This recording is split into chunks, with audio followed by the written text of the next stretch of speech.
Estos documentos que reposan en la Fiscalía hacen parte de las evidencias que comprobarían el doble abuso sexual que sufrió una pequeña de 4 años por su padre biológico y por el conductor de la ruta escolar. El testimonio de la madre de la menor, quien asegura que por 14 años sufrió de violencia intrafamiliar, es desgarrador. Siempre la amenaza de él era que si lo denunciaba se iba a desquitar con mis hijas, y efectivamente lo cumple. Empiezo a llegar de trabajar y empiezo a encontrar de que la niña tenía dolor al ser del cuerpo, al hacer chichi, sus partes súper rojas. Lo confronto a él, me golpea nuevamente, coge el televisor de la niña, su ropa y se va de la casa. En ese momento que sale y la niña se siente segura, coge y me dice: mamá, mi papá es malo. El impacto psicológico de la menor empezó a evidenciarse en un comportamiento anormal con sus compañeros de colegio, situación de la que se percató el conductor de la ruta escolar. Hacen que me empiecen a citar, el señor de la ruta empieza a decirle a la niña por qué me citan, la niña le cuenta lo que le hacía al padre y nuevamente es víctima de abuso por el señor de la ruta. La ruta escolar es contratada por los padres de familia. Sin embargo, la mamá de la niña asegura que no ha recibido ningún tipo de apoyo ni por parte del colegio ni por las autoridades judiciales, donde reposa la denuncia del doble abuso. A la hora que no sabemos ni siquiera si el conductor de la ruta todavía está trabajando para el colegio. ¿Usted cree que no ha habido justicia en su caso, pese a que tiene todas las pruebas?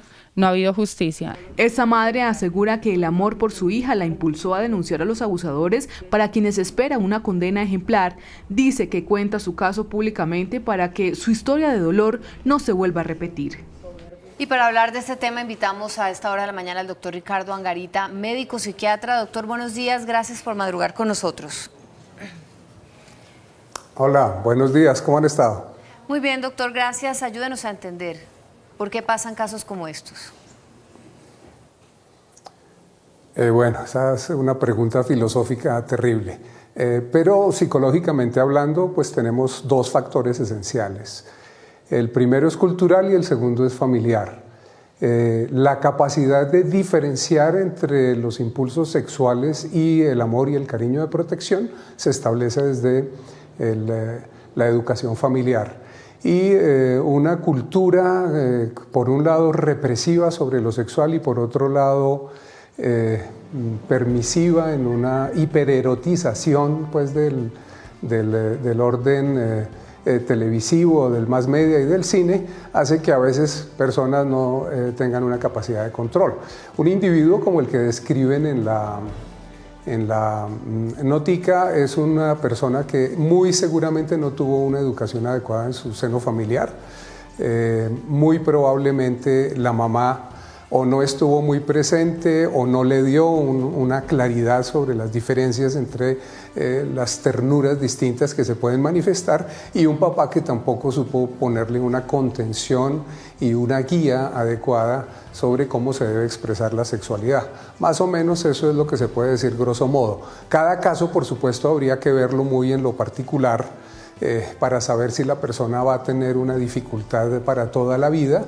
Sabemos de hombres, por ejemplo, que tienen una pareja, abusan de todo lo que encuentran allí, luego pasan a otra pareja, tienen hijitas, hacen lo mismo y así sucesivamente 3, 4, 5 veces sin que haya un concurso de parte del Estado de manera correctora y punitiva. Doctor Angarita, no sé si usted alcanzó a ver el reporte que acabamos de presentar.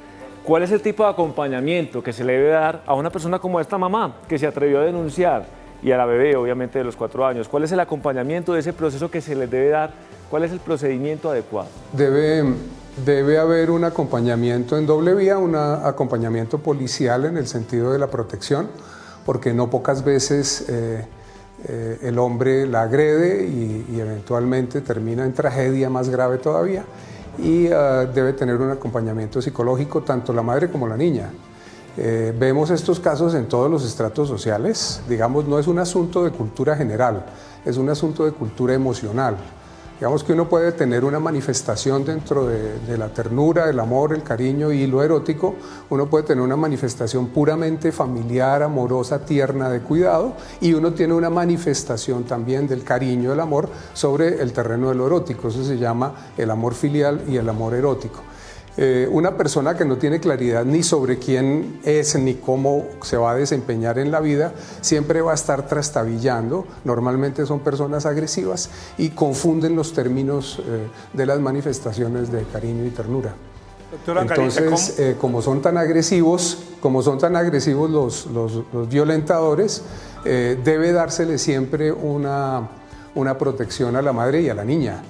Muchas veces tenemos el infortunio, yo he tenido casos por decenas, de que ni Bienestar Familiar ni la Fiscalía de Protección logran establecer las medidas de protección necesarias. Entonces, nunca falta una comisaria de familia que le diga a la mamá de la niña agredida que hay que dejar que la niña tenga también relación con su papá y que le deje las visitas a donde el papá. Pueden imaginar ustedes. Doctor Angarita, una sanción social para estas personas que abusan. Castración química, cadena perpetua, que suben las penas y no se ve un efecto para persuadir a estos personajes o por lo menos sancionarlos. Claro, esa es una sanción judicial. La sanción social, pues desafortunadamente con el tiempo se olvida si es que no hubo escándalo y si no fue puesto en evidencia ante sus grupos sociales. La sanción social pues sirve a veces al principio, pero luego se pierde. Luego la sanción punitiva, obviamente hay cárcel, desde el punto de vista de lo judicial es severa la pena.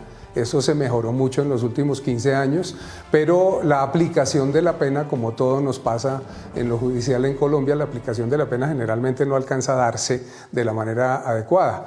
Y luego en la cárcel hay una sanción social cuando llegan allá y los demás presos se enteran de cuál es el motivo por el cual la persona está condenada. Doctor Angarita, la castración química es una opción. La castración química es una opción ya que lo preguntan.